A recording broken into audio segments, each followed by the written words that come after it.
सेना के खेल एवं युवा विभाग के मंत्री संदीप सिंह हमारे साथ मौजूद हैं। इनसे चर्चा करेंगे, कई अहम इश्यूज हैं इस वक्त। मंत्री जी, सबसे पहले आपका स्वागत है। सबसे पहले ये जानकारी लेना चाहेंगे कि खेल नीति में बदलाव की तरफ सरकार अध्ययन कर रही है, लगातार नई खेल नीति लाई जा रही है। डायरेक्ट डीएसपी की भर्ती शायद आगे नहीं हो पाएगी, इस पर भी मंथन चल रहा है।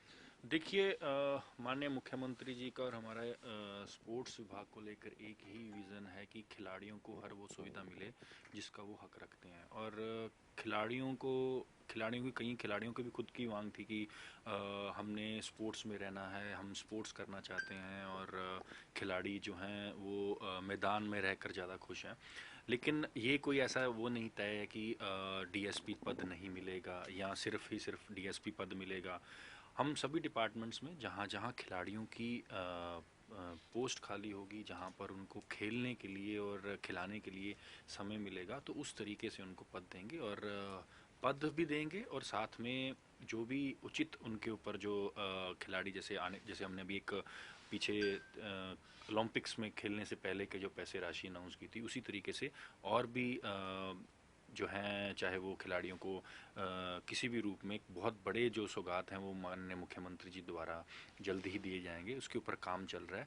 मैं बस इतना कह सकता हूँ कि माननीय मुख्यमंत्री जी का विज़न ये है कि गांव के हर कोने तक खिलाड़ी जो खेल रहा है वो उसको हर वो सुविधा दी जाए जिससे कि वो अपने पेरेंट्स का, अपने परिवार का, अपने प्रदेश का, अपने देश का नाम रोशन कर सके। ओलंपिक पदक विजेताओं को, क्योंकि उनका जो ओलंपिक में पार्टिसिपेट करना होता है, फिर मेडल अगर वो लेते हैं, स्वर्ण पदक लें, रजत लें, कांसे लें, एक बहुत बड़ी उपलब्धि माना जाता है। तो यस। ऐसी स्थिति में कहीं उनसे ये थोड़ा भेदभाव सा नहीं हो जाएगा कि उनको अलग स्थान नहीं दिया जा रहा?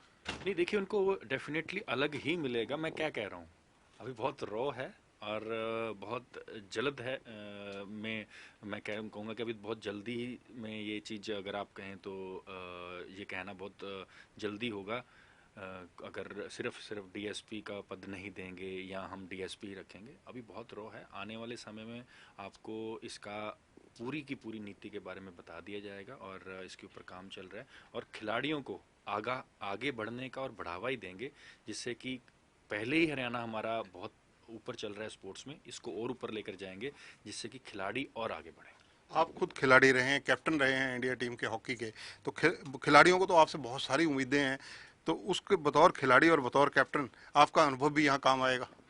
हाँ, देखिए, कुछ गेम्स होती हैं जो 4 साल में एक बार होती हैं, कुछ गेम्स होती हैं जो साल में दो दो बार भी होती हैं। तो उस चीज़ को देखते हुए और उसमें कितने कंपटीशन लेवल कितना है और किस में कंपटीशन लेवल कम है, और हमें उस हिसाब से कि उसको कितने ग्रेड का और कितने लेवल का जॉब्स देनी चाहिए, वो सारी चीज़ तय करके ही हम ये पॉलिसी बनाएंगे।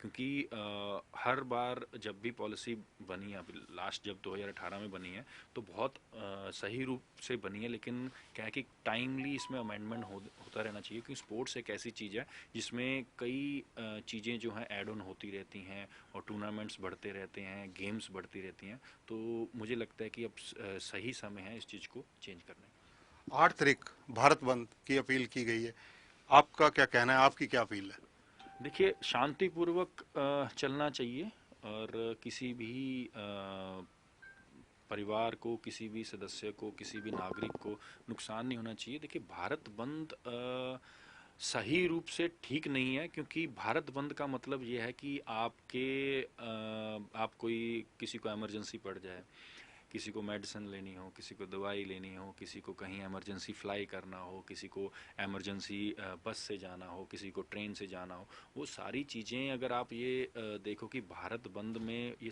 बहुत सी चीज़ें आ जाती हैं।